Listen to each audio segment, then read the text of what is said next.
Welcome to the Inner Reboot with Sam and Heidi, your weekly pit stop to shake off the stress, laugh at life's plot twists and recharge your mindset. Because let's be honest, transformation doesn't have to be boring or involve 75 different types of smoothie.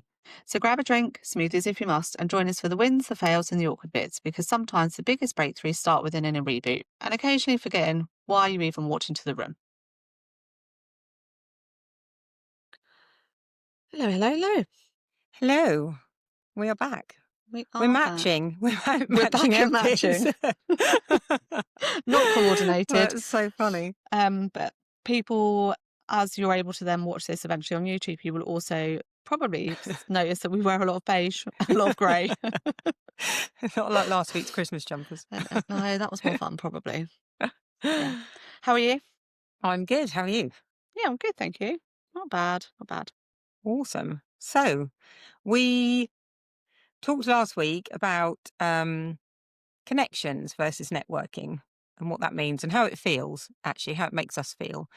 And then we kind of got to reflecting, didn't we, about actually, who are we when we feel that way and how do we uncover and kind of, I don't know, what's the word I'm looking for? Understand our true selves, I guess. Yeah, and we of who we probably are. had, as we continue to ramble and talk absolute nonsense at the end of last week's episode, we, I guess, then sort of stumbled up into this conversation that was like, well, yeah, who am I? And I know this has definitely been at the front of my mind for quite some time this year in particular. And there's been some real light bulb moments and there's been some big revelations. And actually, I'd never really give it enough thought or any thought beforehand, apart from when you go on the training course and it tells you that you're red, blue, yellow or green. Like in those moments, which all of that stuff is so helpful, I thought about it then, but I've not really thought about it beyond those labels, I guess, like in terms of who actually am I? Who do I want to be? Am I who I want to be? Or have I just been living a life that has just sort of happened in front of me? Mm. So yeah, a little bit deep for a early morning chat, maybe. But I think it's really important because I don't think we do it enough, and I don't think we are encouraged to think about it early enough in our careers, lives, and hold on to some of that really, really core stuff that makes Yeah. us who we are. I think as well, I was thinking about this last night, and one of the things that I landed on was understanding who I am, but also being able to own it and be confident in that. So there's a bit of accountability as well. Because I was thinking back, like when I was at college, I've always been quite quiet. I'm not like a social butterfly. I'm not the life and soul of the party. I never have been. But I've always, when I was younger, I was very conscious of it, of thinking, oh, I'm really insecure because I'm quite quiet. And what if people don't like me? And what if, so I created this mask from almost like leaving college to then what my children call like adulting and getting into the big girl world and the big girl job, of then thinking, actually, I need to be a different person to be able to fit in and do what I need to do. So I kind of created this mask and almost sort of was trying to force myself to be somebody that was very outgoing and very vocal and very included in everything. And then a really big shift happened. And I realized actually it's okay to accept the fact that I can be quite quiet and I am a massive reflector. And over the last sort of 15 to 20 years, I've done the polar opposite to that. So when I'm historically in a work environment, I would almost front it up and own it at the beginning to say, actually, I am quite quiet in meetings, but I'm a reflector. And when I've got something to ask or say, I'll say it and I'll bring something to the party. And it's not because I haven't got anything to say. It's because I spend a lot of time digesting the information that I'm hearing and then processing it and then coming back with something that is value add. But I kind of own it now. So rather than people just thinking, oh, she's really quiet, like, yeah, why doesn't she talk? I always say to people like, I'm quite quiet, but I'm also a massive reflector and I like to absorb all the information. And I'm also quite creative. So my brain's ticking away all the time. It's not that my brain's quiet. I'm just vocally quiet, but my brain is constantly on the go and thinking of things. And then I'll chip in with something a bit further down the line. And ever since I've done that and I've started owning it and actually having that as almost who I am, it's made life so less anxiety. Like, I don't feel anxiety because of it. I've just accepted that that's who I am and that's fine. And yeah, it just feels very different. But it took a Yeah. long time to get there, actually. I think to be your true version of self. Um, Well, I think there's an awful lot of unpicking that has to be done, isn't there? Sorry, I can't keep giggling at you saying that my life has been less anxiety. well, actually, that's a complete and utter lie. No, Actually, but that's bullshit. my I life has am. been less anxiety. I can picture, you know, Inside Out, that film where with the little, like, you've just got less of like her popping around rather than less anxious. I'm just less anxiety. Sorry, it's really made me giggle. I Um, honestly, before that, I think I was just this one brain cell that like popped around at a million miles an hour on the outside of my skull, like popping ding ding around. ding ding ding. Um, Yes, I think there's so much that we have to unpack, and I think I'm nowhere near as far down that as you are in terms of that real sort of sense of self, I guess. But I think what's really interesting what you said, the thing that really, really I really resonate to and has become really apparent in the last couple of years is I I held on to this belief, and it's a really massive limiting belief, but one that I think is drummed into us in the corporate world or in the organizations. Like, you need to be bold, you need to be known, you need to be really vocal, you need to like have this inner confidence, this sort of ego, and this, I don't know like what the word is like, but this real strong sense of who you are in a really outward way in order to get on. And Mm, so like you, I don't know if I like really masked it in terms, I don't think I tried to become that because I can't, but what I did do was then work triply hard on all the other stuff to compensate for mm, it, because I was like, I know that I'm never going to be the loudest in the room. I know that I'm never going to have my voice heard necessarily in terms of in the meetings or in those situations. And so what I need to do is literally work 3 times as hard to really achieve the same results.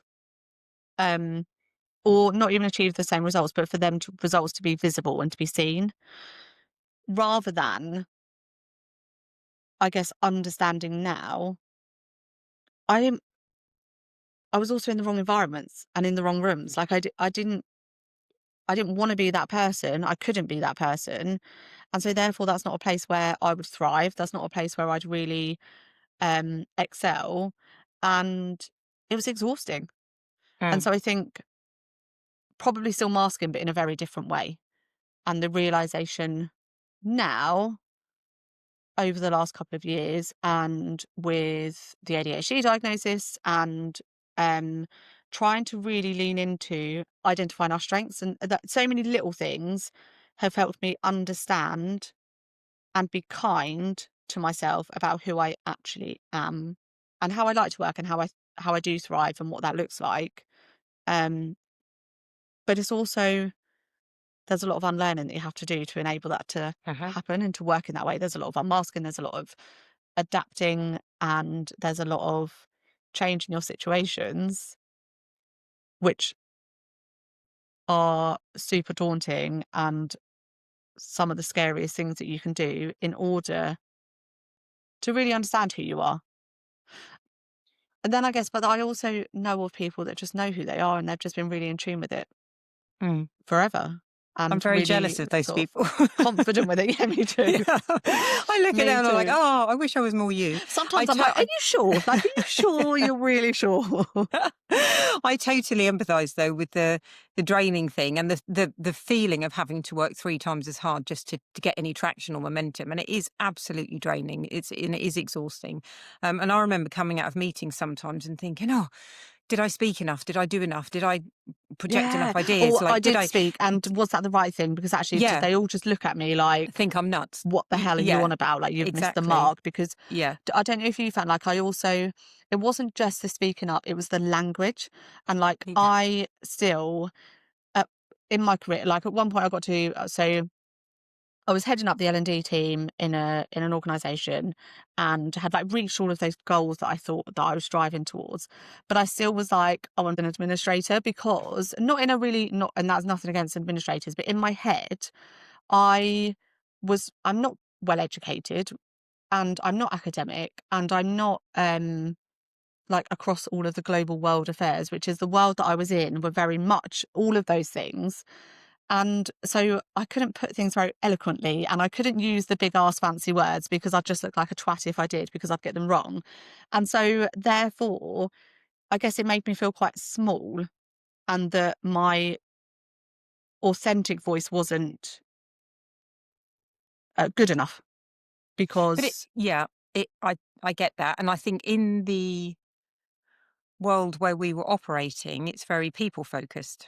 Everything is people. It's out there for the people. That's what you're doing. You know, you're operating in that development world, which is all people facing. And you're meant to be the creative, but at the same time, you're meant to know everything and meant to have mm, all of the answers. And I think sometimes we don't actually accept that we don't know everything, but we should.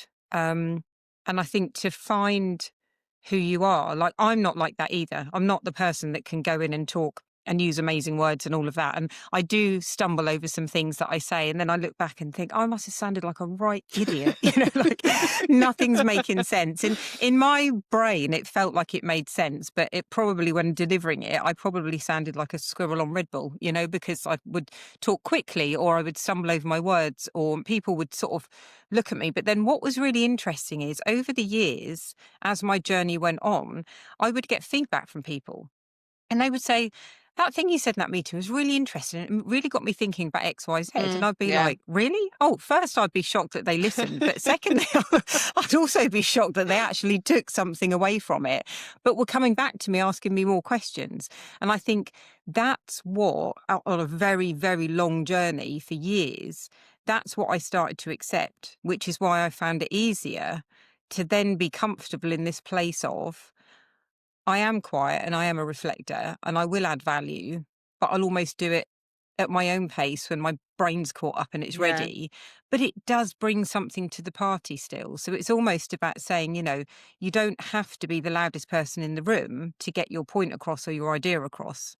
It's just being confident. You know, if you are that person, fantastic. But if you're not, that's okay too. And I think Yeah, and that's I think it's over the last few years, I would say organizations are adapting and are getting better at making space for those people as well. Like, and mm, recognizing that some of the reflections and ideas come after the meeting, come after the event, etc. Or that people still add value in different ways. Like, and I think that definitely has evolved. I also, well, I did start to learn. Like, nothing ever happened, like, major that then made me start to learn these things, but, you know, when you just start to play around a little bit, and I guess as your confidence does build in your career in different ways, you do start to reflect and think about how you can do things differently. And so what I did realize, as you were saying, like, all the like, my head's like beavering away, squirreling away. I know that I have to talk and verbalize a lot of my ideas through in order for them to start to make sense and get to like the core of what's going on in my brain, if that makes sense, for an idea. So I also learned that there are times where I'd be like, right, something's brewing, and but I haven't made sense of it yet. So I need to, not in this meeting, but I need to bounce that off and I need to work that through, and then I'll come back to you. Because if not, I think I did used to lose people, because the ideas would come and then my brain would literally be like 300 miles an hour. And then people would literally sit there and be like, what? genuinely, what the hell did just happen? Like, what was that? Because I'd hear something and then be like, I've got like 4 solutions for that. I've got Mm, lots of ideas that we could do. And because they're the customers, right? The people in the organizations, they are not learning professionals. And so what I would say wouldn't necessarily make sense until I'd wordsmithed it in a way that is relevant to them as people. So mm, I think like it's learning to do stuff like that as well. And like you say, like have that confidence to go or call it out up front yeah. and make sure that people I think it's more for my own benefit. If I say these things and I'm like, I've got an idea, but I'm going to come back to you, or I'm just going to sit and reflect and then I'll come back to it, we remove the judgment from ourselves. Because I don't think it makes a difference to anybody in the room Mm-mm. and what they think of us. But I think we feel more confident because we've created that space for ourselves. Yeah, we're almost giving ourselves permission Yeah. inside, Yeah. to be that way. But It's that funny comes with a actually. like shit Y- ton of learning, doesn't it? Over it like however does. long. And I wish that Yeah. there was a way to have done that almost up front. And I know you need a bit of Mm. experience for it too, but I do think there is a lot that we can do to help ourselves and people coming into the workplace. It's like, well, actually, what does work for you? Let's have that conversation now because it will save a lot of pain. Like, Mm. let's work that out. And give people a lot of confidence where perhaps they don't have it. Mm. Yeah, definitely. It's funny. I wish my mum always says this to me, of course, when you're younger, I wish I knew at 20 what I knew now. Yeah, Because yeah. life would be so much But easier. when you are But 20, you're like, shut up. Like, whatever. yeah. And she'd always say to me as well, she brought us up and she's very much like, everybody's human. Because I used to get really nervous. Like, even though I'm pretty sure it was under duress, she would force me on stage. In my many moons ago, dancing and doing shows. And she'd be like, "Why are you nervous? Everybody's human. Everybody, celebrities, we're all human. We're all made of the same Yeah. stuff. So don't be so nervous." Which did help, but I think it also put a lot of And pressure on pressure me as on. well. There's all Like, these humans watching it. who am I? Yeah, I it's think quite interesting. there is that, and like everyone is people, and like you hear like. uh, I hope they don't say this now, but like you used to like presentation training or whatever, and they used to be like, just picture everyone naked. Like it's literally, I think, the No, worst thing don't you could ever do ever that. tell Don't ever do anybody. that. Um, but I also think everyone is human, but we're also different. And so, yeah, I know everybody is like they're all just people, and in the grand scheme of things, like you can gain perspective, can't you? But depending on who you are and your approaches to things, your level of self-confidence, your level of self-worth, the way you are, like the way you approach fear, the way you approach risk, like all of these things have such a big impact on then how you behave. Mhm. And I think it's really hard to figure some of that stuff out early enough to be helpful. Yeah, Like and I everyone think is what human, but we still need to work through our own internal we barriers. do, but we need to be very aware that people are probably going through the exact same turmoil, nervousness, anxiety, whatever it is that you're holding on to, that we are. And I read something yesterday on it. I feel bad now because I don't know who posted it, but it was really good. And it was a very short story about the ghost at the party. Have you ever heard of that? And it's about saying that actually we go to parties or social gatherings where actually we might be going solo or no, take, I don't know, last week we were talking about networking events. It's a similar thing of like, you're the ghost at the party, but everybody else is also a ghost at the party. And the reason you are is because they're so wrapped up in what they've got going on that they're nervous about what they're going to say and who they're going to meet and how they're going to introduce themselves to somebody, that they're not spending time thinking about you and how you come across and how you're going to introduce Yeah. yourself. So there's almost that element of awareness of everybody has stuff going on, but we seem to think that we're the only one in the room that has it going on and everyone else has got their shit together and they're all perfectly coiffed and, perfectly presentable. And that's not true. Yeah, We but don't all, you think like there's so much stuff that puts the fear of fucking God into you when you first start, which like in terms of like work and like trying to boost your profile and trying to like find your way in your career, regardless of what that is, where it's like you get either the training or the information that's also like, oh well, people make their decision in the first 2 seconds of meeting you. And like if you don't sell yourself well enough, then you won't get a second try. Like all of these things, like it's no wonder why we think should we everyone's leave? so Should much we just stop more. the podcast Yeah. and leave? I was then thinking in my head, taxi. But there's so much of that as well that's just Yeah, like, well, yeah, how do you like we're given so much that I think reinforces a lot that then you have to unpick. And I think it would definitely be helpful to help people navigate that beforehand before they have absolutely. to unpick it. I think it's it's finding out who you are, but it's also being true to yourself, which I think is really Mm. important because it's almost the first steps of, if you can be true to yourself, then you start to navigate who you are and then own it and be confident in that and with that. Yeah, and Um, I think there's so much like not wrapped up in it. There's just a lot to. I guess I've been fortunate enough to work in learning development and experience a lot of insight based training that has helped me with probably more towards the behaviors and stuff and my personality types, etc. The one that was most profound was the strengths one, which we've done more recently, because that was all about the things that give us energy. So that I think has been the most helpful thing because it's helped me realize what I love doing based on it giving me energy, not just the things I'm good at. Um, but I think also there's something really lovely about thinking, which I haven't ever done until more recently, like before all of the worries, before all of the stress, like what did I really love doing? How did I really, I guess, show up? Who was I in those like formative years when actually you don't give a shit about anything?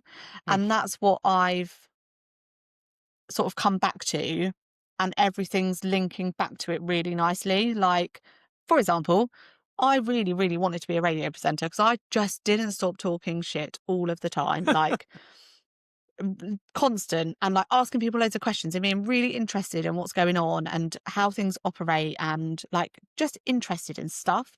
And then that was like 14, 15. And then like the realities of the world hit, and I didn't really know what it meant to become a radio presenter. So then I just followed a bit of a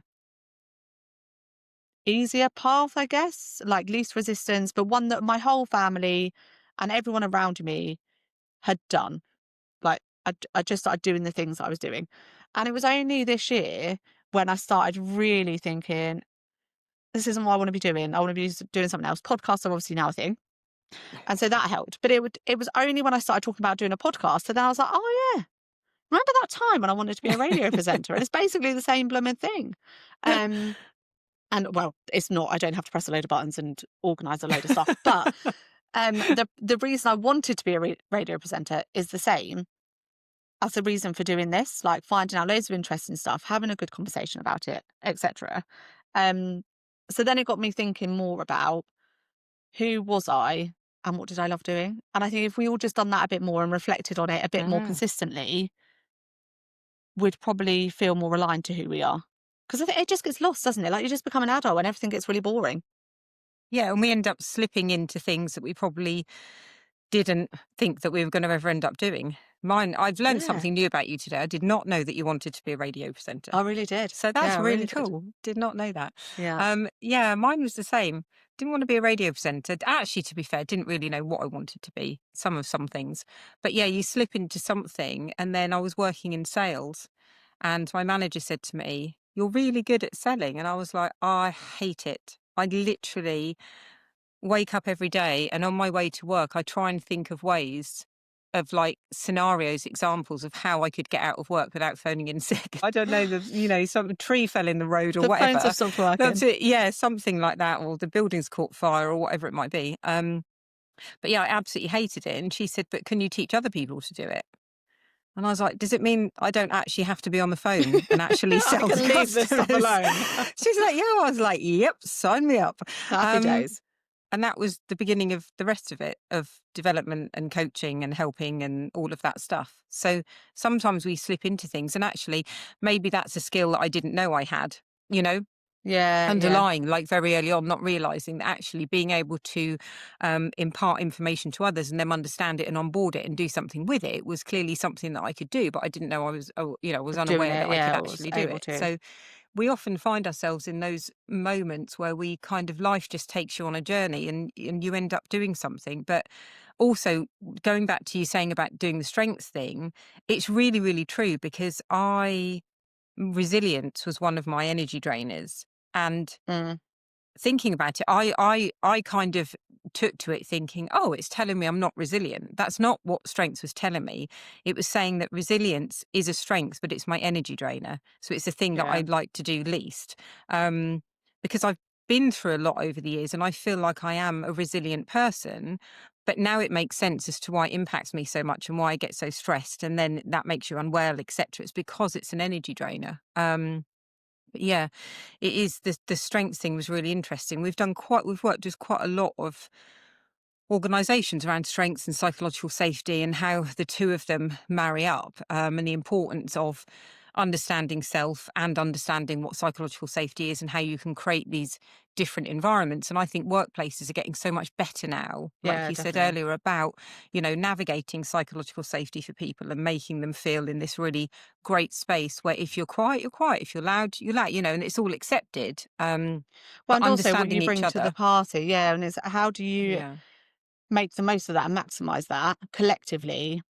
And you can't do that unless you all are in a good place to be able to understand that of each other and allow everybody the space to utilize their strengths, lean into their strengths, etc. Yeah, I can't. Some of my energy drainers, there was like influence, like as in like constantly having to get buy-in for the work I wanted to do or whatever, and that was such an energy drain. I was like, yeah, Mm. great. That now makes sense why the last 4 years I've just been knackered because my jobs ended up needing a lot of that, but I wanted to do the jobs for the value add stuff, for doing the doing, not for the influencing. Like Mm. that was not something I enjoyed doing at all. Um, but yeah, the other thing that I did want to be, no, I didn't know I wanted to be, but now, if I knew now, I would have become a pilot. So I think that would be quite cool. But I'm Really? not sure anybody would ever trust me to be a pilot. And I think if I come over the tannoy and it said, "Hello, your captain today is Heidi Peacock," anybody on there that knew me would literally get off because my Disembark geography is now. awful. My ability to remember that level of information, and I'd Oh. get way too tempted with all of those buttons in front of my face. So I don't think it was the right thing. But Actually, we still would have been a team then, because one thing I wanted to do when I was probably from about the age of 7, maybe, up until sort of the end of school, was be an air hostess. So great. actually, our paths would have crossed anyway They would have done. It would have been at amazing. some point. Can you imagine? Can you imagine Oh, if that was that's a so tannoy funny. and I'm like there like, No. hello, it's fine. And you're like, I'm your lead cabin crew today. This is Sam. If there's an emergency, please just ask me what to do because I don't really know right now. Like, can you imagine? It would Oh, it'd be be absolutely hilarious. wild. It's Um, so funny. but I I also w think oh, sorry. No, no, I was just thinking earlier about when we met a year ago, and you were talking earlier on about, having all these ideas and having to get everything off your chest and all the rest of it. And I had a silent laugh to myself because as I got to know you, it became very apparent that we worked well together because you're absolutely insane in terms of in terms of all of the ideas and jumping around to the next thing to the next, and that idea will spark another idea. And I'm like the quiet listener that just kind of absorbs it Make sense all. of all of And that then I'll kind of come back and nonsense. revisit and be so I was thinking about all of those things you said, and I think we're sort of already doing part of that already. And then you're like, oh yeah, yeah, no, we are. So the two work really well together. So yeah. The amount of voice notes I've sent Sam just for everybody else, where I'm like, either I've thought of something or I've got a new brainwave, and either yes, we're already doing it, or she's like, that feels a bit different to what we've been talking about, and then I'm like, yeah, yeah, yeah, just ignore me, like that's fine, like don't bother about it at all, because sometimes I just have to like, it's almost like that might be the thing and so I have to get it out before I can make any sense of it whatsoever. And 9 times out of 10, they come to me while I'm on my own. And so I'm like, I've just got to tell somebody. And we also the other day, so I was sending loads of messages over to Sam while I was trying to get the technology to work for the Yeah. blooming podcast. And I was like, I don't know about this, don't know about this, don't know about this. And then left it for 5, 10 minutes. I was like, don't worry, I fixed it. So Sam now knows to never reply for at least about 20 minutes because 9 times out of 10 I would have resolved it. But it's like an internal like Yeah. dialogue that I have to get out for in order to process it as well. Like because once I've got it out there, then I've sort of half processed it. Um, but yeah, But again, that is linking back to what we're talking about, knowing who you are. You know that you need to do that to get your ducks in a row. And Or I'm they're like, not. as my They sign might says, still not be in I a row. don't, I don't have any ducks in a row. I have pigeons and they're at a rave. Um, yeah. Or like me, I kind of tend to internalize it until I've tried to make some ration out of it. But then the fear, I have this inner fear of like, oh, what if I missed a really good idea because I didn't verbalize it? Or, you know? Do you not everything? Because this is why I verbalise everything. So I think, oh, if somebody else then says that, I'll be really, really, really hacked off.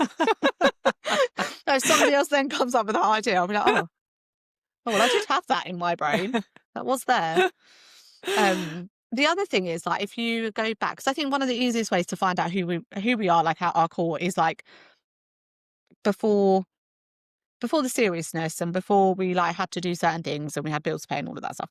Um, and so then it also like, when you're a child and if you want to try a hobby, you'll just go and do it. Or if you want to like, there's no like, I Fear. mean, maybe if you get to your late teens and you're worried about not being as cool, but I wasn't really in that gang anyway, so it didn't really matter. But like, like I talk about this all of the time about wanting to go and join a band again, but there's something in me that's like I just can't because most of them are like 70-year-olds, and I can't have anybody being like, "Are you going to band camp?"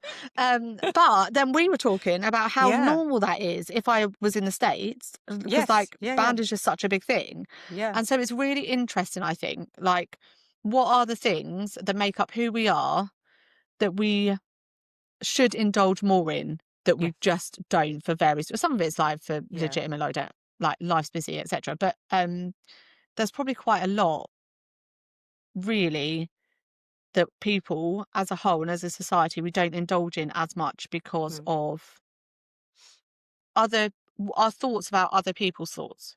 Mhm. And even though there probably is none, but it's like it's like I those are the people also that I was always insanely jealous of, like the fuck it, I really don't care people. Like I'll do what I want to do Yes. without Yeah. any worries.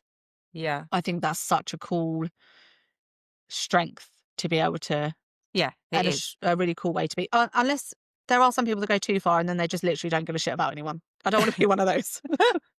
The thing is, especially in a world now where we live, where there's so much external pressure, impressions, influence, all of it. Yeah, You yeah. know, we're judged at every moment now because mainly because of social media and other things. But yeah, I think do your thing is the moral of that. It's actually Do find your your thing and do your thing. thing. Well, and or test it out. Like the amount, Yeah. my husband, literally, I think every week I'm like, oh, I'm going to try this. And I never try any of them. He's like, I wouldn't mind you keep saying you're going to try these things if you actually did try them. Because then sometimes I'm like, oh, you never take my ideas seriously. And he was like, because literally every week you're telling me you're going to do a new hobby and you never do it. And I'm like, yeah, that's a fair point. Fair point. But yeah, I Oh, think that is a way to find out who we are. yeah. And just focus on it a bit more. Mm. Like have it a little bit more at the forefront of our mind. Perhaps if I can ever work out how to journal properly and stick to it, that would be one of my like main reflections. Yeah, journaling is great. I think if you're oh, we've talked about this the other day, didn't we, around finding a rhythm or a method to journal, I think is Yeah. important as well. There's a couple of models that I follow to journal, and one of them makes me reflect, which is great, and the other one enables me to project ahead because when I'm tasked with something, I'm always looking at starting at the end zone and working backwards. So Hmm. actually, start with the result, what are the actions I need to take, how do I feel about that, and actually what are my thoughts? Have I got limiting thoughts? You know, is my self-talk really negative or is my self-talk really positive? And if it's quite negative, I know then that I need to change it because it's going to impact the way that I feel about it and the actions that I take, which in turn impacts my results. So there's a few small things that you can do to journal, you know, in a productive manner to get something Uh, from it. I've got a whole story about my journal. Maybe we should do a whole episode and try and get a journaling We pro on because should. I've got a whole That would story be about funny. my journaling journey has not been a strong one. Um, but I do think it's also it's a good thing that I do need to do, but I need to do it in a way that's not what I've been influenced to do via social media, but actually just in a more helpful way. Your own way, yeah, definitely. I think if there is anybody listening that has absolutely nailed the journaling piece, Please let us know. please let us know. And if you fancy coming, joining us and talking to us about it, that would be fantastic because I we have will 30 take books all the that I help. haven't used that are all ready Wow. to go. There probably is 30 journaling books that I keep buying. And I'm like, That's oh, so I'll do funny. it with a new book. I love that. Um, so have you got any really quick things? If somebody was listening now and they're like, oh, I'd really like to work out who I am. Like we've obviously had loads of access to lots of different things, and coaching being one of them. But is there any like top tips you would give to people of how they could start to think about that or feel confident in who they are? I think I think it's around thinking and emotion. So the tier model is one that I use, which Mhm. comes from Paul McGee's book, and it is called Self Confidence, and it's actually second edition. Not because there's a first and a second, but he upgraded the book, and Mhm. it's now second edition. And the model in there is called TEAR, and it's TEAR. So thinking, emotions, actions, results. But the first two bits are really important. Thinking about actually when you wake up in the morning, and this is what I do. What am I thinking? Is it negative or is it positive, and how's it going to impact my emotions for the day? Mhm. And I think when you start to then do that, it sort of wakes you up naturally to who you are. Because if I have lots of negative self-talk, it then makes me think, why? Where's it coming from? And that's when you then Yeah. really start to tap into actually who you are. And historically, it would have been, I've got negative thoughts because I'm feeling really anxious because I've got to go into this meeting or present this thing. And that is because I was coming from a place of, I'm quite quiet, I'm quite reflective. I'm not, this really loud extrovert the person. So actually, how are people then going to see me and how are they going to interact with me? But then flipping that around, it's okay to be quiet. It's okay to be reflective. So that's part of how I got to that point of I know who I am in that arena. I am the quiet reflector and I'm okay and confident about saying that I am. So almost starting with those thinking, the self-talk, and then Mhm. understanding how it impacts your emotions is definitely the first step to then going, who am I? Yeah, yeah. I think, and then my sort of, I guess, reflection, particularly from this conversation, actually, would be two things. Either try and tune into before life got too serious, like what did you enjoy doing? Where did you like feel most comfortable or most alive or something like that? But then also where the thing that's been most important to me is where do I get my energy from and thinking about that. So we've obviously done it in terms of we've done a full psychometric and got the Yeah. results, but also I think there are ways for you to be able to understand your strengths that give you energy just by noticing, think back over the last month, like what was the thing that you done? You could think at a work situation, you could think at home, you could think with friends, you could think like another social, any like these different areas of our lives. When did I feel most energized? Like when did I leave that thing thinking, oh my God, like that was great. Like, and I'm really now energized to just do the next thing. And equally, when did you not? And so what did those things tell you as well? Those would probably be the things that have made the biggest difference to me. So if you do all of that, smashing life, be great. You'll know who you are in no time. And actually, if you've got if you've listened to this and you're kind of really connected to it and you think, yeah, I know who I am, I know how I got there, please do let us know. Like Yeah. yeah, any advice you've got, if there's any models that you've used or any books that you've read, please do let us know because it's incredibly helpful. Yeah, definitely. And also just to share the love like with other people because I think Yeah, everyone's always open to trying something new or asking themselves a new question or anything like that, particularly at the minute. Like, I think there's a lot going on and it's really helpful to feel a bit more centered and a bit more grounded yeah, in who we are because then it's easier. What I found is it's become easier to block out the crap or it's yeah. become easier to go, oh, I really didn't like that. And I know why I didn't like that. And so I'm just going to avoid that again, like the plague. Yeah. And that helps. It helps the way we live our lives. So, yeah. Thanks. Enjoyed that. Had a Awesome. lovely time. Good chat. Um, good chat. Um, yeah, enjoy the rest of your week. Bye.